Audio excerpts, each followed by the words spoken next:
Irmãos, olha, meu coração está queimando aqui, viu?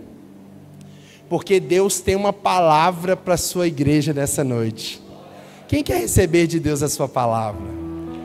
Irmãos, o meu coração está queimando, porque se você estiver atento, você sairá daqui hoje impactado pela sua palavra, pela palavra de Deus.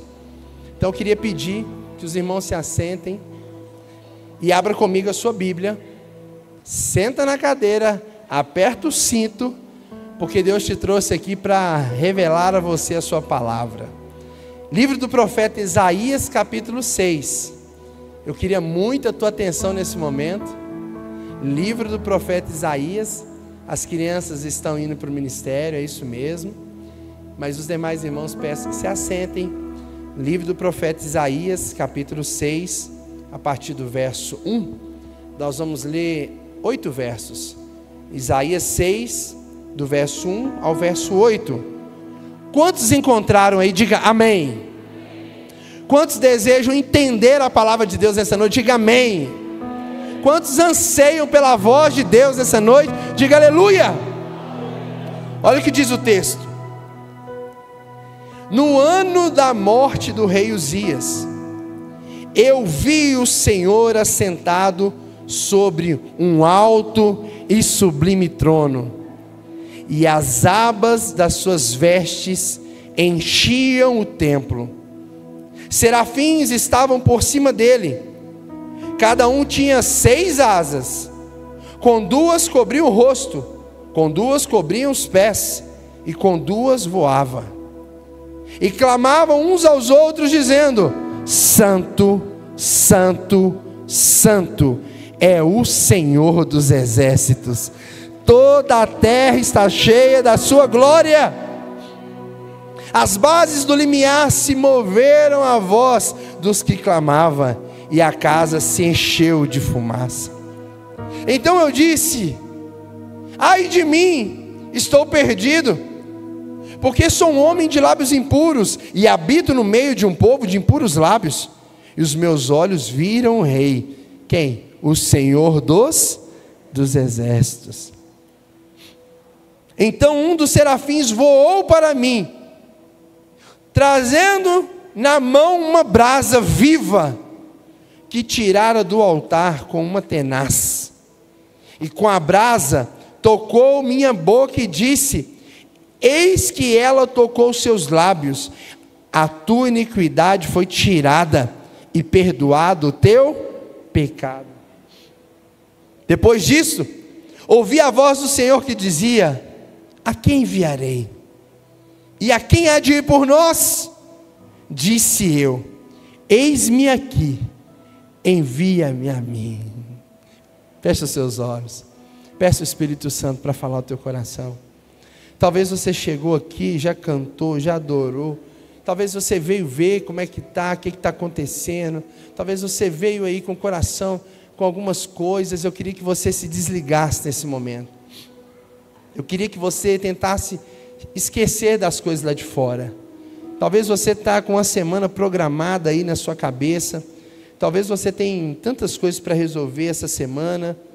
Mas eu queria que você entregasse esse tempo. Nós não ofertamos, não entregamos a nossa oferta. Agora eu queria que você entregasse a tua mente, a tua atenção. Não deixa quem está do teu lado tirar a sua atenção, não importa quem seja. Deus e Pai, em nome de Jesus, hoje é culto de ceia do Senhor. Hoje é o primeiro dia do mês. Nós escolhemos estar aqui.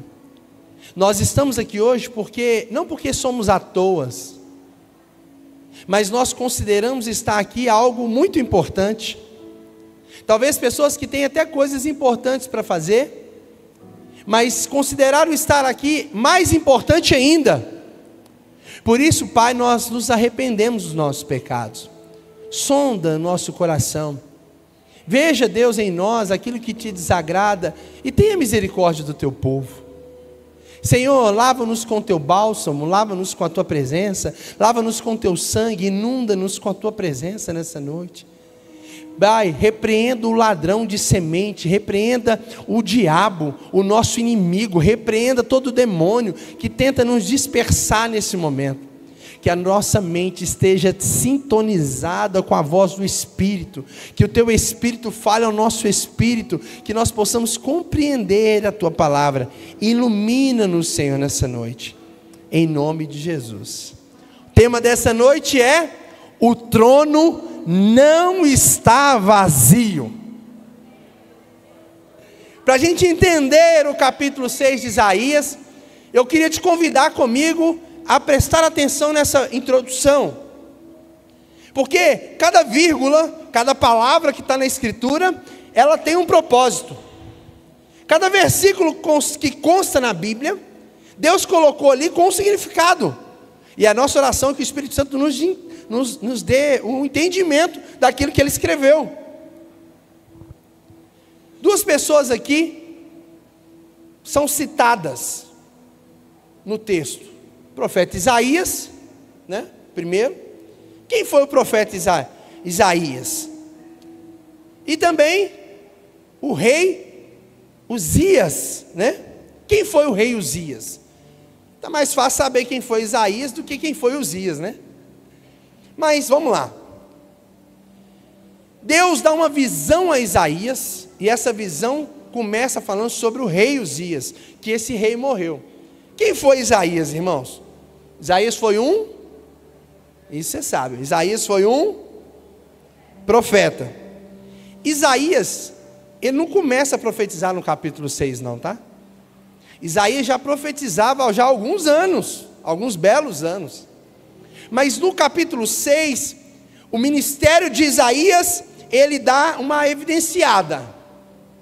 Como diz o outro, nos dias de hoje, dá um up, né? Interessante que tem pessoas na Bíblia que a gente tem pouca informação sobre ela. Por exemplo, profeta Joel. A Bíblia fala que Joel era filho de Betuel e acabou, não tem mais informação sobre quem foi Joel. Mas tem gente na Bíblia que a Bíblia nos dá muita informação sobre quem é, quando reinou, o que fez, quando reinou não, quando profetizou, e uma dessas pessoas foi Isaías. Isaías, a Bíblia é repleta de informação sobre Isaías, né? Joel, quando escreve, ele não cita nem o nome de um rei, na época, não sabe nem quando foi ao certo, não fala nomes, então não tem muita informação. Agora Isaías não, Isaías temos muitas informações. Para começar, Isaías é considerado até hoje o maior escritor hebreu. Ninguém escreveu mais do que Isaías. Não a nível de importâncias, viu, irmãos? Quando a gente olha para a Bíblia e vê os livros proféticos maiores e menores, então tem um profeta maior ou menor. Não é que um é mais importante que o outro. Esse termo é só porque um escreveu mais que o outro, só isso. Então, Isaías foi o hebreu que mais escreveu de todos os tempos. Sobre informações, Elias, profeta Elias. Elias, quem lembra de Elias? Elias, muito conhecido, né? Mas, por exemplo, a gente não sabe, a Bíblia não fala nem o nome de Elias, do pai de Elias. A gente não sabe o nome do pai de Elias, eu não sei, a Bíblia não fala. Agora, Isaías, ele cita o nome do pai dele 13 vezes. Ele era filho de Amós. 13 vezes ele cita o nome do pai dele, dá para saber de quem ele era filho, né? Davi, por exemplo, escreveu muita coisa, né? Por exemplo, só de salmos, Davi escreveu mais ou menos 70 salmos. Mas nos 70 salmos, Davi não citou o nome do pai dele nenhuma vez. Talvez porque ele não tinha um bom relacionamento com o pai, né? Davi cita o nome da sua mãe, né? Ele cita nos seus escritos o nome da sua mãe. Diferente de Isaías, que evidencia informações sobre ele, sobre quando reinou, sobre, igual disse aqui, só o pai dele, ele citou 13 vezes, né? Mas ele não cita só o pai não, no capítulo 8, ele cita que a mulher dele era uma profetisa, ele dá informações. O texto também vai mostrar Isaías falando os nomes dos filhos dele, Cada nome que ele dava era referente a um tempo que ele estava profetizando sobre algo que Deus estava fazendo. Como eu disse, a sua mulher era uma profetisa, e na Bíblia só 4 mulheres receberam esse título. A mulher de Isaías foi uma delas. Os filhos todos com nome proféticos, ou seja, a casa de Isaías é uma casa profética. Quero declarar que a sua casa também será uma casa profética nessa geração. Isaías vem para profetizar, e ele cita o ano que morreu Uzias, né? Isaías, isso aqui eu já estou cravando, Isaías, ele tinha um grau de parentesco com o rei Uzias. A gente não sabe qual era esse grau de parentesco. Alguns imaginam que dá para entender que ele era primo. Eu não vou cravar que era primo, mas olhe para mim, por favor. Mas eu posso afirmar que Isaías tinha um grau de parentesco com o rei Uzias. É muito importante a tua atenção nesse momento, porque essa introdução, ela é fundamental para que a palavra entre no teu coração. Vou pedir o papai e a mamãe que peguem seus filhos. É tudo bonitinho, né? Mas todo mundo fica olhando. Então, é importante que nesse momento você esteja atento. Isaías era primo de Uzias. Provavelmente primo. Mas, o que isso tem a ver, pastor? Isso tem a ver porque, por conta desse grau de parentesco, Isaías tinha algo que muitos não tinham: acesso à sala real. Como profeta, ele entrava dentro da sala do rei. Uzias era rei, Isaías era profeta. E por ter um grau de parentesco, ele tinha acesso ao palácio e também acesso à sala real. Pastor, quanto tempo Isaías reinou? Isaías reinou, irmãos, quanto tempo Isaías profetizou? Ele profetizou quase 60 anos.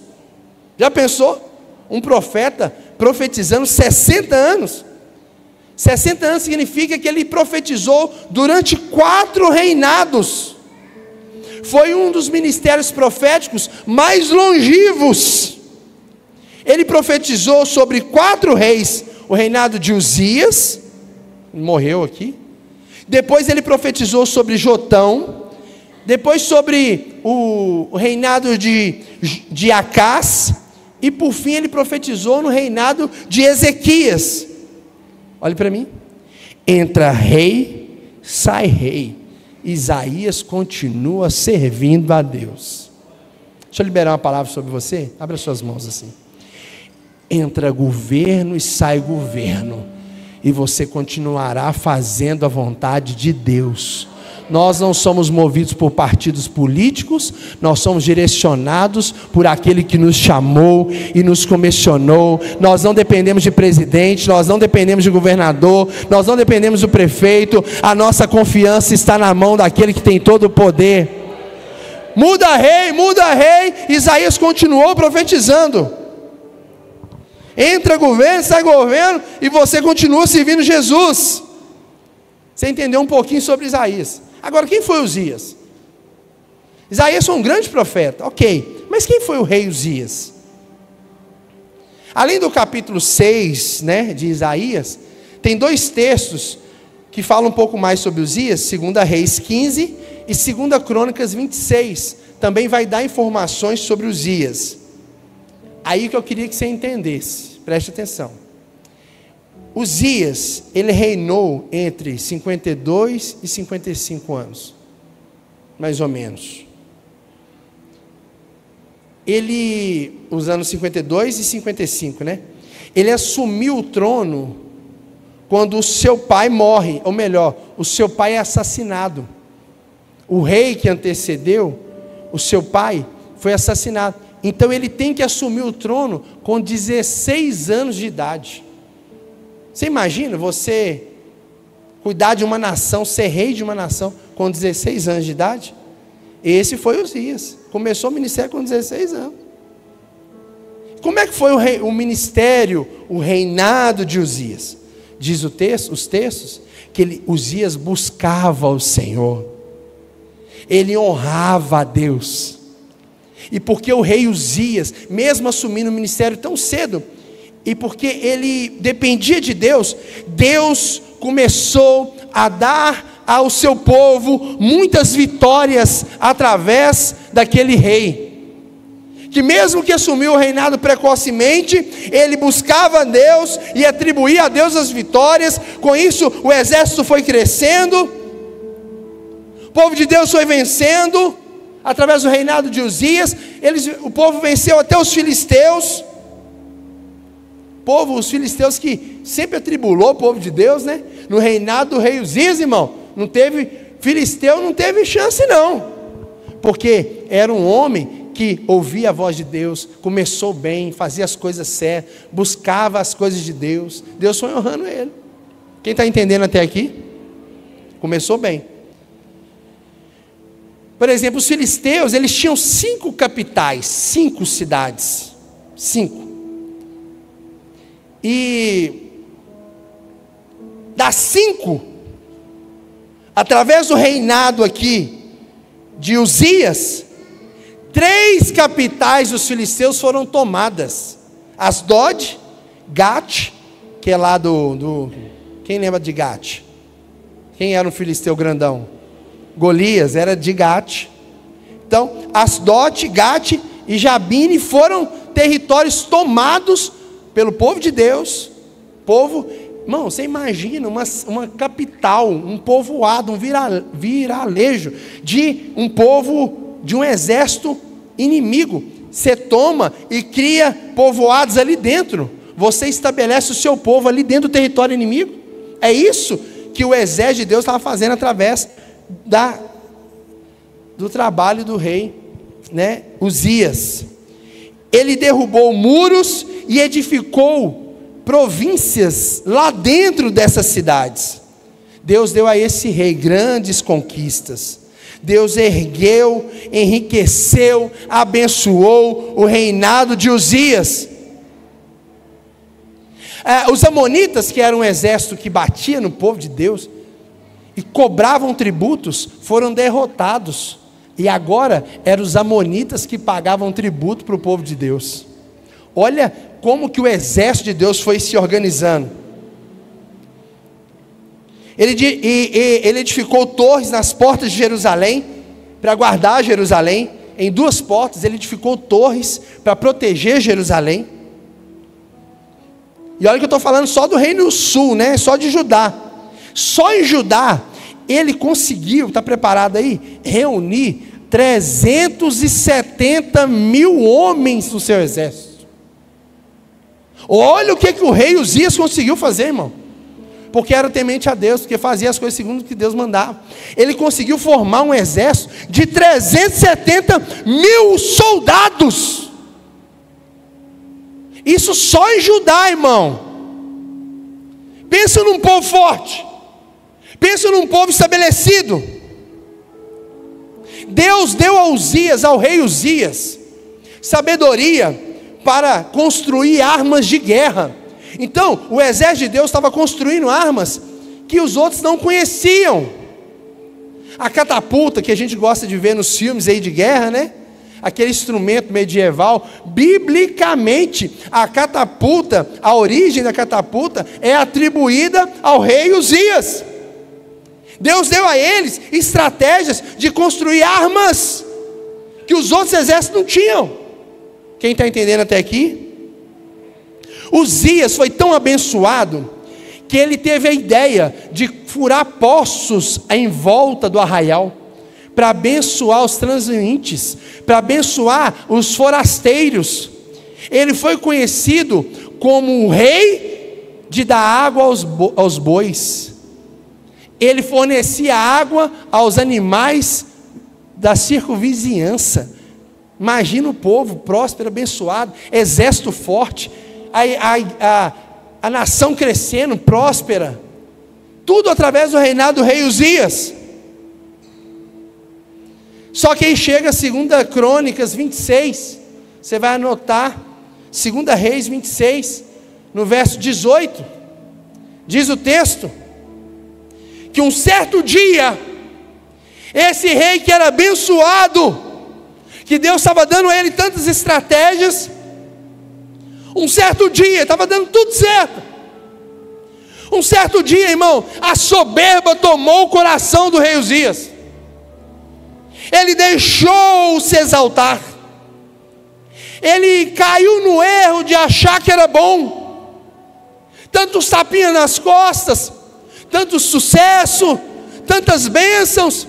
Uzias caiu no erro de achar que as bênçãos vinham porque ele era bom. É por isso que eu digo aqui sobre o dízimo e oferta, irmãos. Se você não consegue contribuir, é que porque você acha que você é o dono do teu recurso, é porque você é o bom. Mas se você entende que tudo que você tem vem dele, você é o primeiro a consagrar a ele. Uzias caiu no erro de achar que as vitórias dependiam dele.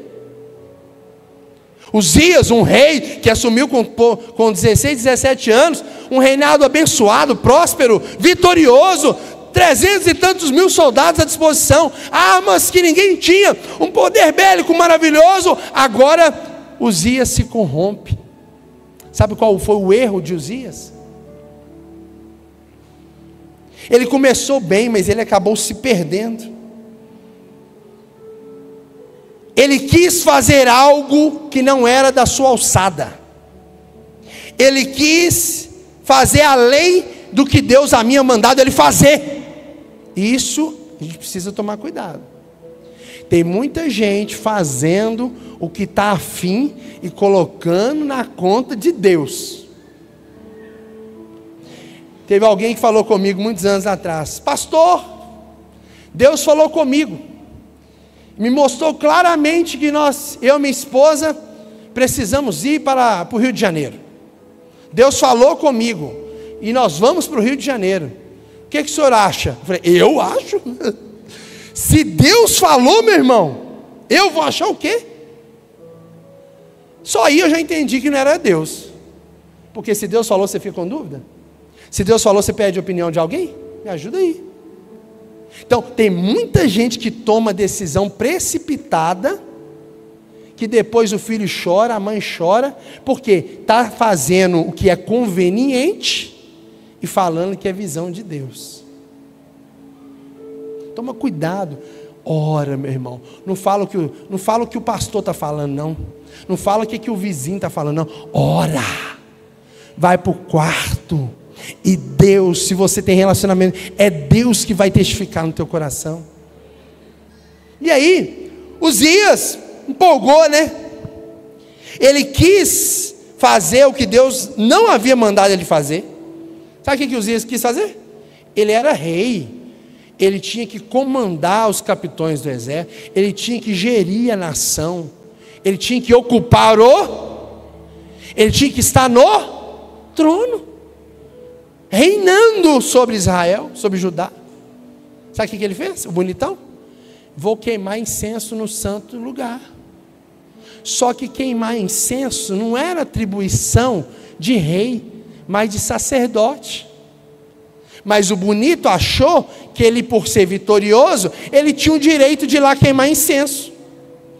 Quando ele decidiu queimar incenso, e aí, irmão, deixa eu te dar uma dica aqui também, que às vezes o pessoal fica viajando, né? Incenso aqui, não é esse incenso que você vai nas bancas e vê aquele cheiro que dá dor de cabeça, não.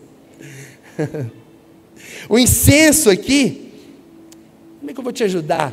Sabe quando você corta lá a árvore, lá, desce ali, tipo uma colinha que o pessoal faz, né? Enfia a borracha. É chamado de seiva, é algumas árvores, é a seiva. O incenso da seiva, o que é? É aquela gosminha da árvore, de uma determinada árvore, que se você pegar ele e colocar na boca, ele é amargo, não dá para digerir. Mas quando ele é queimado, dá um aroma maravilhoso. Ninguém entendeu, né? Então eu vou te ajudar. Tem coisa que está amarga no seu coração aí, ó.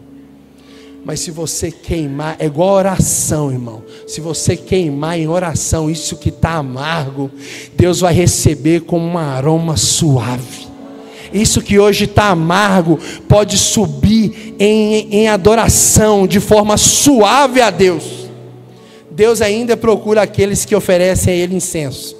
Mas não é incenso que é acendido aí em alguns lugares, não. É o incenso que sai do teu quarto quando você está de joelho adorando. Sai ali da árvore, machuca a árvore, desce aquele negócio. É difícil, é amargo, mas quando o fogo de Deus vem, irmão, que Deus receba a nossa oração nessa noite, em nome de Jesus. O bonito vai queimar incenso no santo lugar. Era o sacerdote que tinha que fazer isso, não o rei.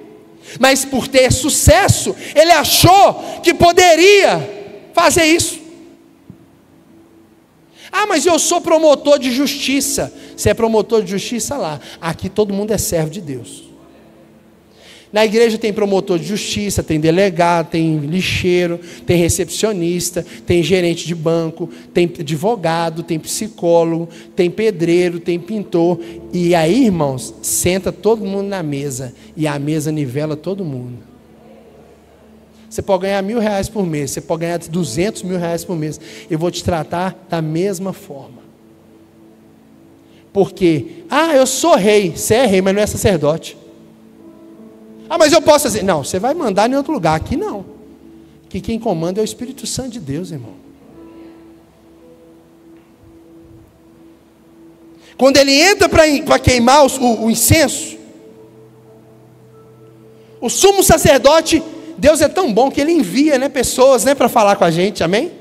Aí o sumo sacerdote Amazias fala assim: não, Uzias, faz isso não. Foi uma galera, na verdade foram dezenas de sacerdotes, viram ele empolgando, foram lá, aí o Amazias falou: Uzias, não faz isso, Uzias. Diz o texto que Uzias resistiu ao sacerdote. O texto diz que ele resistiu ao sacerdote. E o original de resistir aqui é impor violência. Ele apelou com o sacerdote. Ele agrediu o sacerdote. Ele machucou o sacerdote. Irmãos, eu não sou esse cara que fica colocando pastor em prateleira não, viu, irmão? É tudo comedor de arroz e feijão, igual nós mesmos, todo mundo. Existe um que é bom. Mas muito cuidado quando você se levanta contra um homem ou uma mulher de Deus. Toma cuidado. Estou falando de mim não, estou falando de qualquer. Tem uma irmã aí que eu conheci no bar, pensa numa crente de oração. Aí vem os boca aberta conversar fiada a respeito da irmã. Você não sabe nem o que você está falando. Fecha a boquinha, irmão. Não se levanta, porque se for homem de Deus, se não for homem de Deus, se não for mulher de Deus, dá nada. Mas se for, então na dúvida, cuida da sua vidinha. Esse homem agiu com violência. Sabe o que aconteceu com Uzias? Que era comandante, que era rei, que tinha um reinado maravilhoso. Deus meteu uma lepra no Uzias. Alguém lembra onde foi essa lepra? Alguém lembra onde foi essa lepra? Quem está aqui comigo? Aqui, ó. Deus bota uma lepra na testa de Uzias.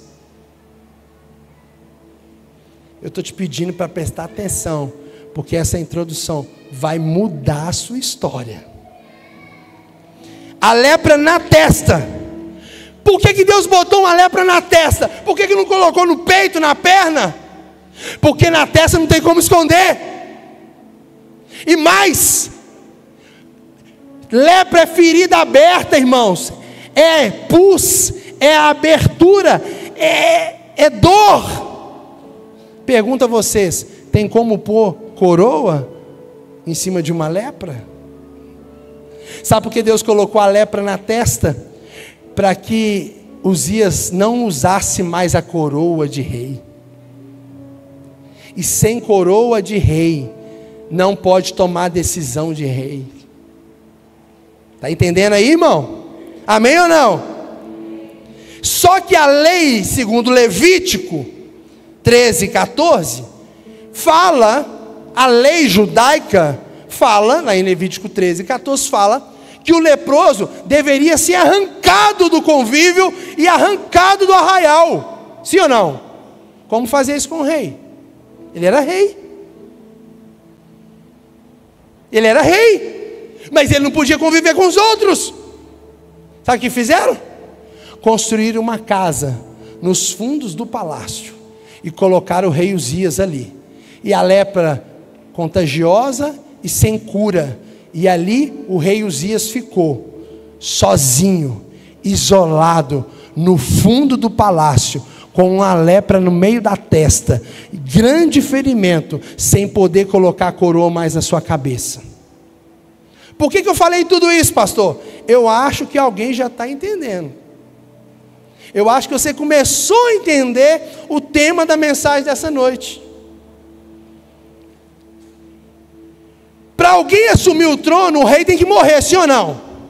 Uzias tinha um filho, chamado Jotão.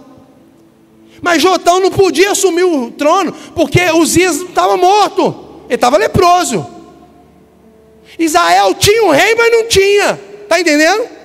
Pior coisa que tem, é a casa que tem homem, mas não tem. Hoje me ligaram 3 equipamentos lá. Ligaram o forno, o negócio de fazer cacho no cabelo. Qual foi outra coisa, Rosa? Micro-ondas. Ligaram os 3. Aí a Giovana, pai, a chave, tomada nenhuma está funcionando. Eu já sabia o que era, né? Tem homem que fica perdido, irmão, não sabe. Tem homem, mas não tem. É a mulher que tem que fazer os negócios do cara.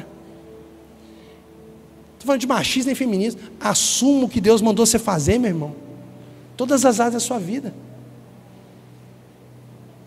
Está ali nosso irmão Valmir. Eu confundo Valmir e Valci. O ator da Globo é o Valmir. E o da Record é o Valci. Valmir e Valci são irmãos do pastor Ayrton aqui da Arca da Aliança. E essa semana, né, passou, Deus recolheu a mamãe deles. 90 e quantos anos, Valmir? 95 anos. Sabe qual que era o ministério daquele homem ali, irmão?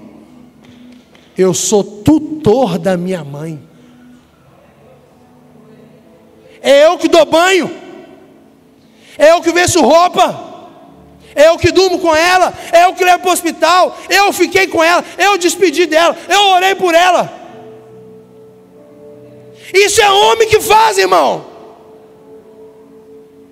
Ah, mas eu não estou com o microfone. Ah, meu irmão, no céu vai ter tanta surpresa. Pastor Cláudio Duarte falou assim, que a primeira surpresa, eu vim, né? Estou aqui. Primeira surpresa vai ser essa. Não, eu cheguei. A segunda, fulano. E a terceira, cadê esse clã? Não, esse aqui foi igual do Valdemiro, misericórdia. Sangue do Cordeiro. Como é que chamava o filho do rei, irmãos? Quem lembra? Jotão. Jotão não podia assumir o trono. Então o que ele fazia? Ele ia lá na casa do pai, fala assim, ô pai, o que tem para falar para Israel hoje? O que Deus está falando? Qual que é o direcionamento? Aí Jotão pegava a informação do pai e levava para o povo. Tem alguém entendendo isso? Mas ele não podia usar a coroa. Ele não podia estar no palácio. Ele não podia sentar no trono. Porque ele estava com uma lepra.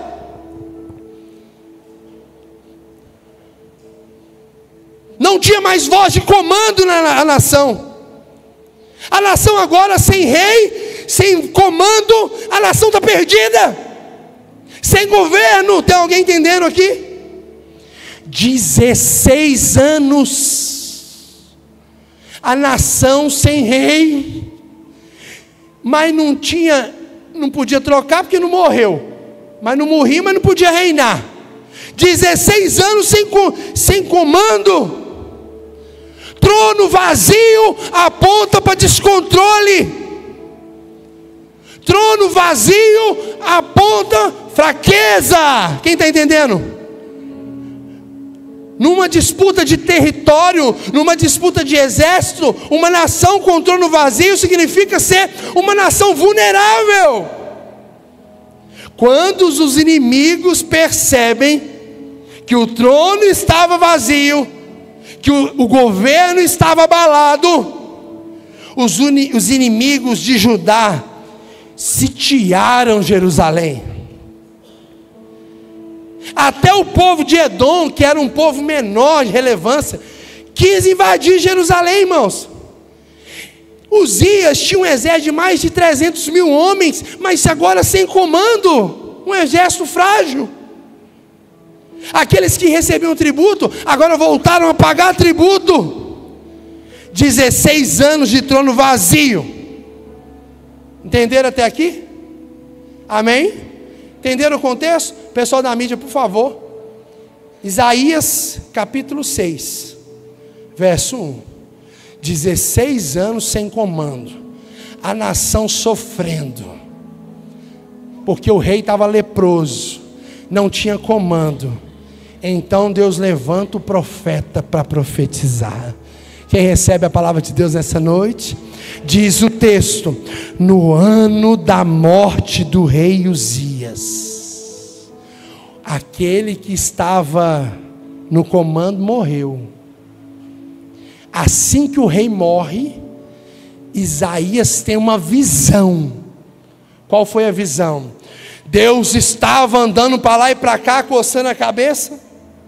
Dá a sensação de preocupado, né? Deus estava lá no céu assim, ó. O que eu vou fazer agora com a nação? Meu Deus, eles estão invadindo Israel, Judá está sofrendo.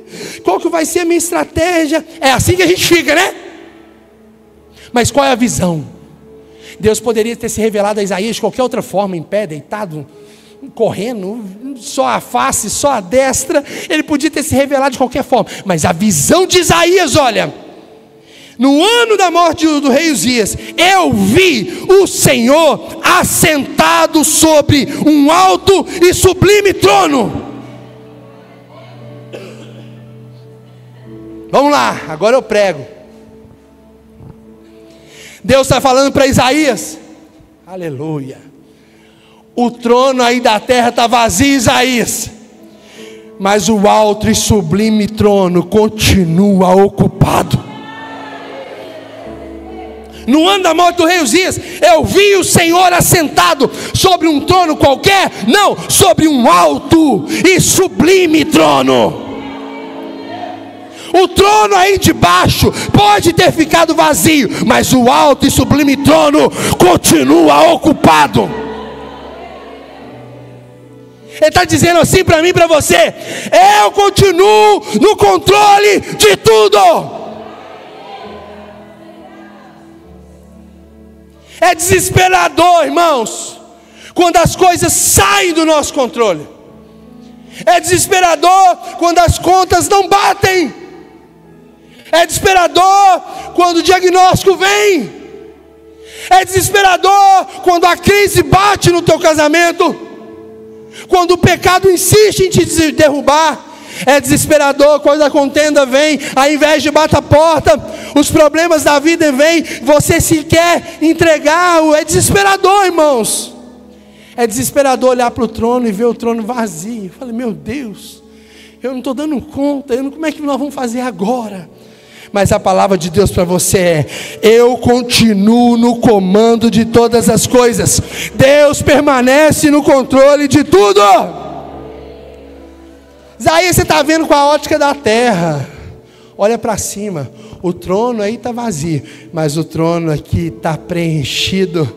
Eu não perdi o controle. Ele vê Deus assentado.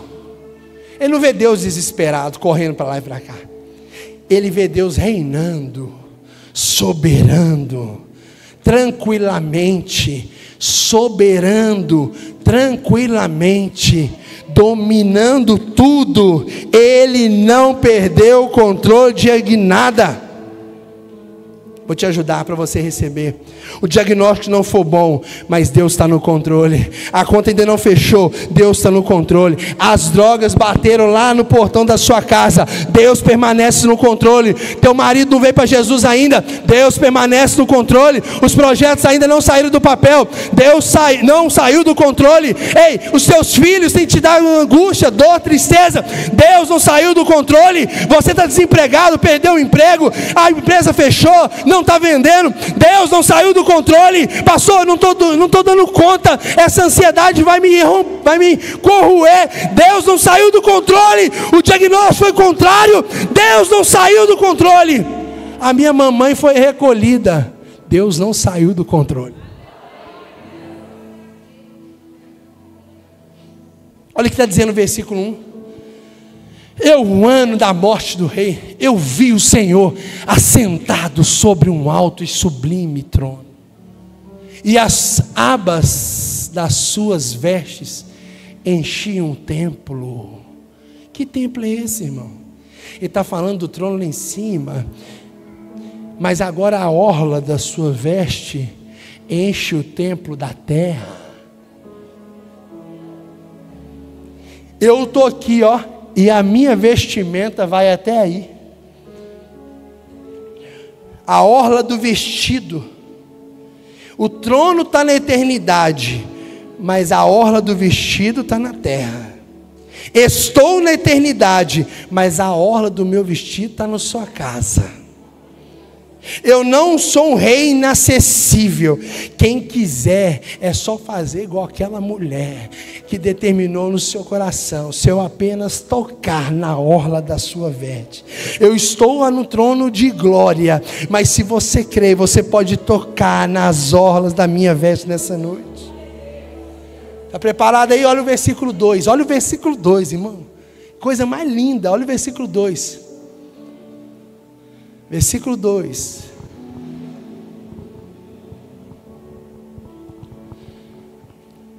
Serafins estavam por cima dele. Algumas traduções falam que serafins estavam em volta dele. O Senhor está no trono, amém? Serafins por cima dele. Cada um tinha quantas asas?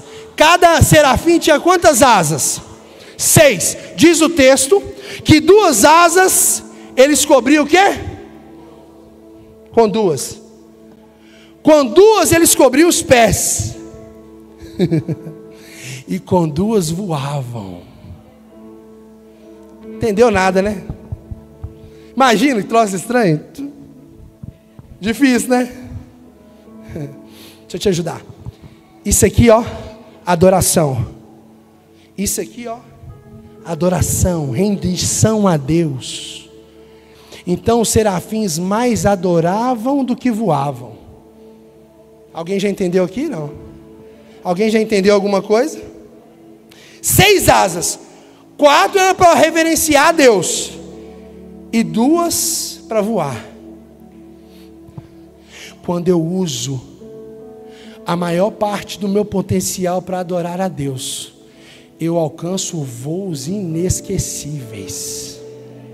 Se você só oferece o que sobra, continua raso. Mas se você usar a maior parte daquilo que Deus te deu para reverenciar a Deus, você vai alcançar voos altos. Quem recebe essa palavra? Olha o verso 3.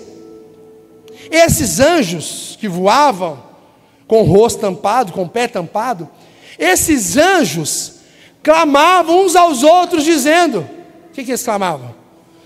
Santo, santo, santo. Santo, santo, santo. Por que eles não falaram santo só? O Senhor é santo, estava bom.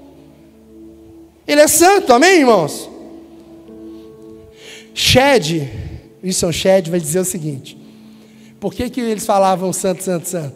É porque ele estava falando sobre o Pai, o Filho e o Espírito. Shedd foi maravilhoso. Alguém tem a Bíblia comentada por Shedd aqui? Levanta a mão atrás. Muito bom, recomendo. Ele vai dizer que o santo, santo, santo é porque Santo Pai, Santo Filho, Santo Espírito Santo, né? Mas se você olhar para a Escritura, Jesus falava assim, quando ele queria falar algo sério, Jesus falava assim: em verdade vos digo. Mas quando ele queria falar algo muito sério, ele falava: em verdade vos digo. Vamos de novo? Quando ele queria falar algo sério, ele falava: em verdade vos digo. Quando era algo muito sério, ele falava: em verdade vos. Mas por que ele não falava em verdade vos digo? Porque ele era a verdade.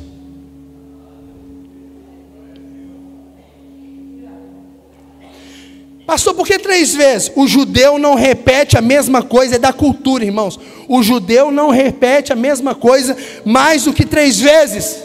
Tá vendo aí, mãe? Você que fala 1000 vezes, né? Papai. O judeu não repete a mesma coisa mais do que 3 vezes. O máximo é 3. Então 3 vezes é porque é muito extremo. Quantas vezes Jesus orou no Getsêmani pedindo: Senhor, afasta de mim esse cálice?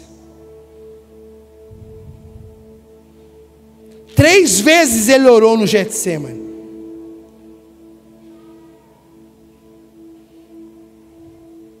Paulo disse: por 3 vezes orei, para que Deus tirasse de mim o espinho na carne. E agora, por que os serafins estão repetindo 3 vezes? Porque 3 vezes é a expressão máxima de seriedade. Ele não é só santo, ele é santo, santo, santo. É a expressão máxima de santidade, de seriedade. Esse Deus que está no alto e sublime trono, que tem serafins sobre ele, que a orla da sua veste vai sobre o templo. Esses serafins diziam uns aos outros: santo, santo, santo, santo. Sabe por que muitos de nós desanimamos? Porque nós olhamos para as falhas uns dos outros. Sabe por que muitos de nós paramos? Porque a gente insiste em olhar a lepra do rei Uzias. E se você olhar para o rei Uzias, você vai encontrar lepra sim. Talvez o rei Uzias com lepra seja o teu espelho, inclusive. Tira os teus olhos da terra e olhe para o alto e sublime trono. Eu quero dizer que ele continua no controle. Olha o versículo 3 ali. Ele é o Senhor dos exércitos. Judá tem um exército sem comando aí embaixo, mas esse que está no alto e sublime trono, ele é o Senhor dos exércitos. Eu sou o Senhor dos exércitos. Por isso ninguém toca em Judá, ninguém vai fazer nada com a minha nação, porque esse aí estava leproso, mas eu nunca deixei o trono vazio. Ninguém toca em Judá. Talvez você desesperou, mas aquele que está no trono, no sublime trono, está cuidando de você, cuidando da sua casa, cuidando da sua família. Eu continuo no controle de tudo. O diabo tem investido pesado, um poder bélico pesado, como aqueles inimigos de Israel investiram contra Israel. O diabo tem tentado investir contra você, contra a sua casa, mas Deus continua no controle da sua família. O Deus de Jacó é o nosso refúgio e fortaleza. Para a gente caminhar para o final. E toda a terra está cheia da glória de Deus. Irmãos, enquanto o povo está olhando para um trono vazio, o povo está olhando para um trono vazio e para um rei leproso. A Bíblia diz que a glória de Deus enchia toda a terra. Muitos viam um trono vazio, muitos viam um rei leproso, mas a visão do céu é diferente. A visão do céu é: a terra está cheia da minha glória, a terra está cheia do meu poder. Deus está dizendo para Isaías e está dizendo para você nessa noite. Você está olhando aqui, Isaías, mas a visão do alto e sublime trono é diferente. Enquanto você vê um rei leproso, eu vejo a minha glória. Judá continua protegida, Judá continua nas minhas mãos, povo meu, amado de minhas almas. Eu tenho o controle da tua vida. Eu morri por você. A minha glória está sobre você, sobre a sua casa, sobre o teu trabalho, sobre toda a terra. Essa área da sua vida que está um caos, Deus vê um lugar para manifestar a sua glória. O trono aberto, o trono vazio, o rei leproso é tomado pela glória de Deus. A glória de Deus continua sobre os seus filhos. A glória de Deus continua sobre o teu esposo, sobre a tua esposa. A glória de Deus continua sobre essa doença. A glória de Deus continua sobre a sua casa. Aleluia. Abre a sua boca para glorificar a Deus, irmão. Alguém crê que Deus manifesta a sua glória em meio ao caos? Dá um glória a Deus aí, meu irmão. Celebra a Deus no seu lugar. Para a gente finalizar, irmãos, Isaías 6, verso 4. As bases do limiar se moveram à voz do que clamava, e a casa se encheu de fumaça. As bases do limiar aqui, irmãos, é o umbral, é o batente das portas. Os serafins cantavam e as bases da porta balançavam. Se as bases das portas balançavam, significa que a porta também balançava. Enquanto eles clamavam santo, santo, as portas balançavam, irmão.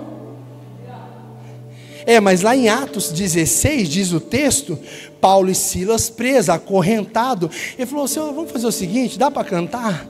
Dá para louvar? Dá para orar? Então vamos orar, vamos louvar, vamos Paulo, vamos Silas. E aí, irmão, diz o texto, que enquanto eles oravam, perto da meia-noite, todas as portas foram abertas.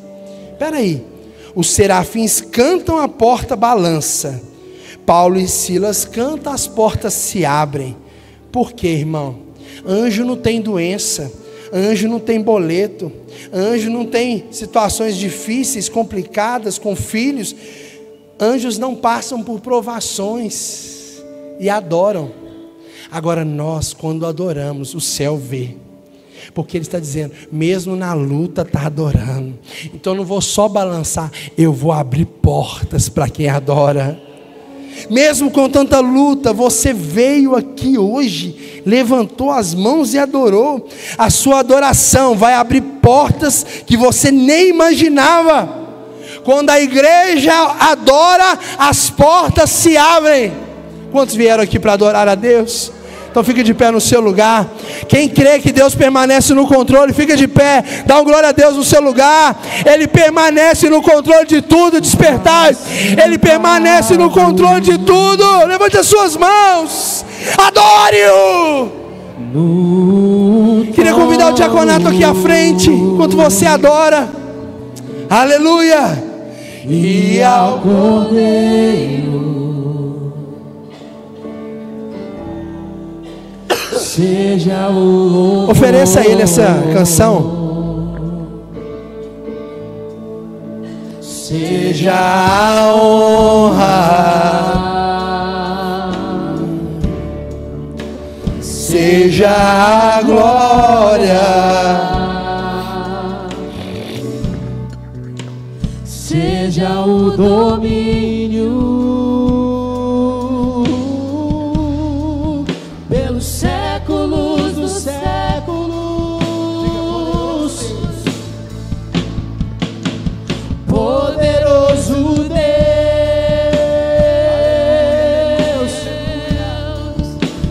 poderoso Deus,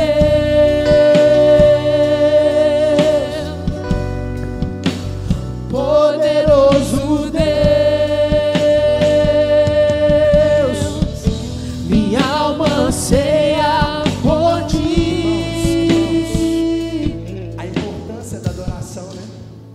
Você talvez chegou aqui pensando que esse trono vazio, essa situação complexa para resolver. Eu quero dizer que o mundo pode errar, o sistema pode colapsar, mas Deus permanece no alto e sublime trono. Esse que está lá tem orla até o templo. Dá glória a Deus aí, para você tocá-lo. Ele é eterno, mas está dentro do templo para que você o toque. Sabe de uma coisa, irmãos?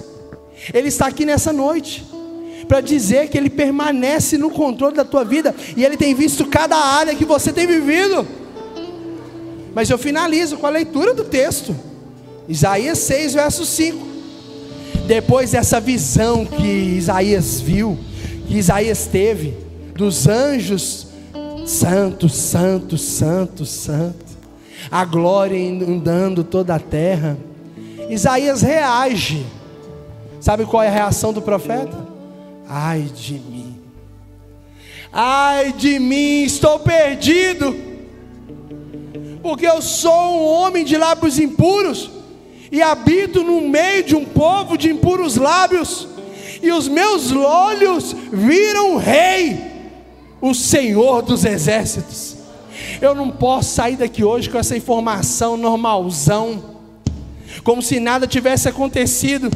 Que nós possamos fazer como Isaías: ai de mim, que habito no meio de um povo de impuros lábios, e os meus lábios também são sujos. Ai de mim.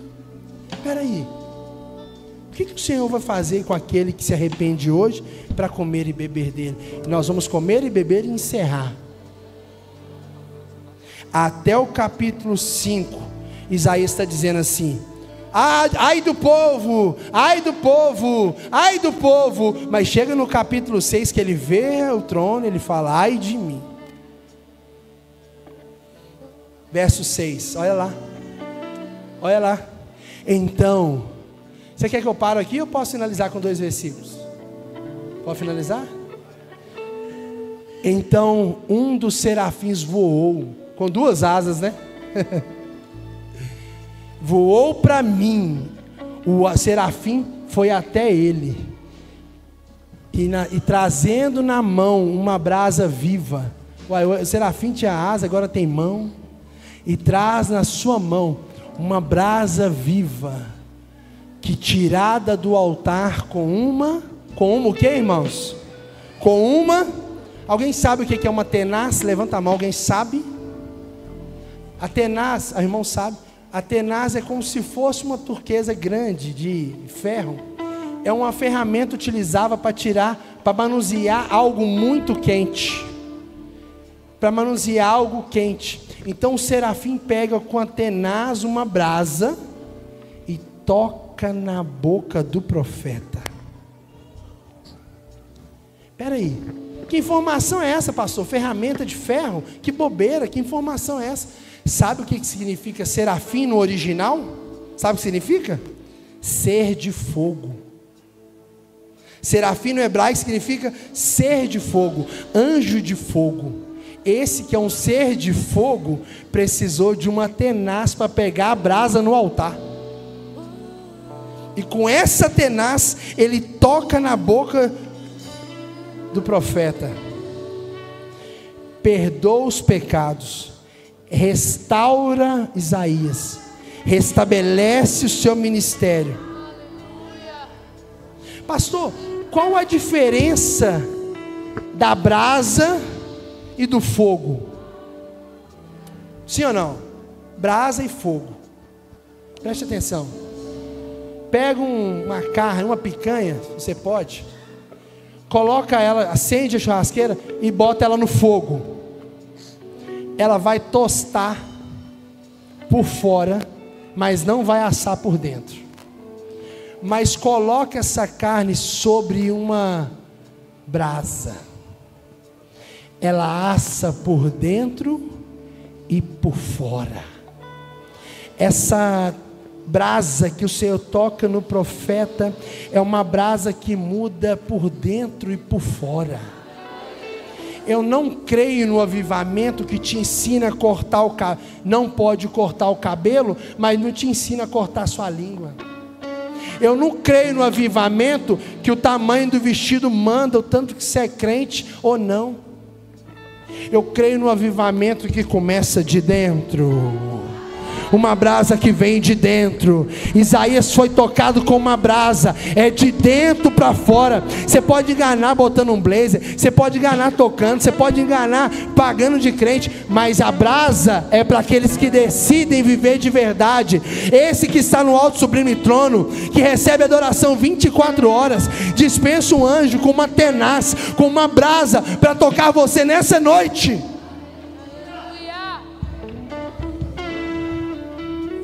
Eu me lembro lá no caminho de Emaús, os discípulos desesperados, tinha brasa, olhe para mim, tinha peixe. Elias, quando queria chutar o balde, espera aí, Elias, deixa eu fazer para você um cozidinho ali sob brasas. Quando Deus quer restabelecer a intimidade dele com alguém, ele age usando brasas. Tem brasa viva no altar do Senhor para você nessa noite. Aleluia. Verso 8, finalizo. Olha lá, falta só esse. Depois disso, ouvi uma voz que dizia: a quem enviarei? A quem há de ir por nós? Isaías, depois da brasa, ele disse assim: eis-me aqui, Senhor. Eis-me aqui, Senhor. Envia-me a mim. Esse cara chegou dizendo: ai de mim, ai de mim, ai de mim. Agora ele está dizendo: envia-me a mim, Senhor. O que mudou Isaías, irmãos? O que Isaías experimentou que mudou, irmãos? É a brasa que vem do altar, do alto e sublime trono, que está sobre essa igreja nessa noite. Que você possa abrir a sua boca. Você entrou aqui hoje desesperado, achando que Deus tinha perdido o controle, achando que o trono estava vazio. Deus está no controle de tudo, e Ele está te chamando hoje. Ele coloca na sua boca uma brasa para te purificar. E essa brasa não é um pão, um pedaço de carvão. Esse é algo muito mais poderoso. Ele te dá hoje, na sua boca, o seu próprio corpo e o seu próprio sangue, para que você possa comer e beber, e sair daqui hoje dizendo: a quem enviarei? Você vai dizer: eis-me aqui, Senhor, envia-me a mim. Vou perguntar e você responde: a quem enviarei? Eis-me aqui, envia-me a mim. Vamos lá? A quem enviarei? Eis-me aqui, envia. Deus está perguntando: a quem enviarei? Mais alto: a quem enviarei? Eis-me aqui, envia-me a mim. A igreja de pé. A Bíblia diz, 1 Coríntios 11, verso 23. Hoje é noite de celebrarmos, vamos comer e beber, e vamos nos despedir, porque eu recebi do Senhor, também vos entreguei. O Senhor Jesus, na noite que foi traído, tomou o pão, tendo dado graça, partiu e disse: esse é meu corpo que é dado por vós, fazei isso em memória de mim.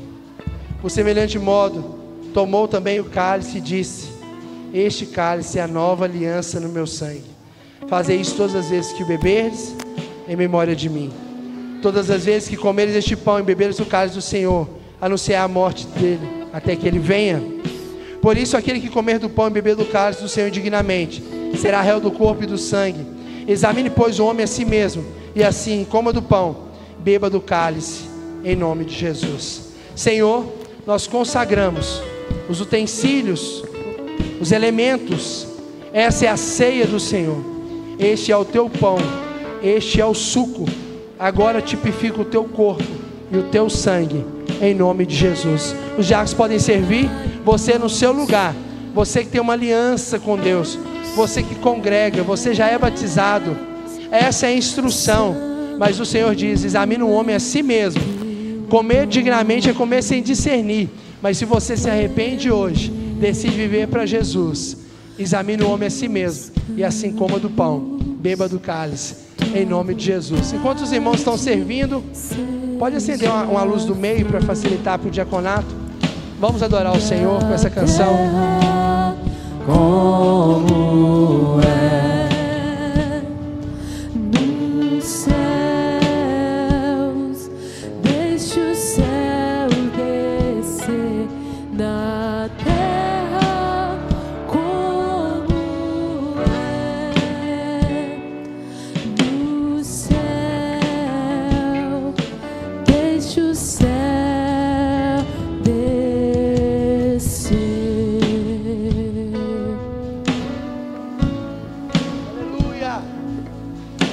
Receba no seu lugar o corpo de Cristo, o sangue de Jesus. Aleluia. Pai nosso, Privilégio poder estar na casa do Pai, hein, irmãos? Podendo ceiar, podendo estar em comunhão. Vamos adorar, vamos? Santo é o teu nome, teu reino Não está vazio. O trono não está vazio. Ele continua reinando. Ele está sentado no alto e sublime trono, mas a orla das suas vestes é estendida sobre o templo. Você hoje tem motivo sim para celebrar. Tira os olhos de Uzias e coloque no alto e sublime trono. Levante aí os elementos. Agradeça ao Senhor. Agradeça a Jesus. Pai, este é o teu sangue, este é o teu corpo. Consagramos a Ti, certos que o Senhor permanece no controle. Comemos e bebemos para a glória de Jesus. Amém.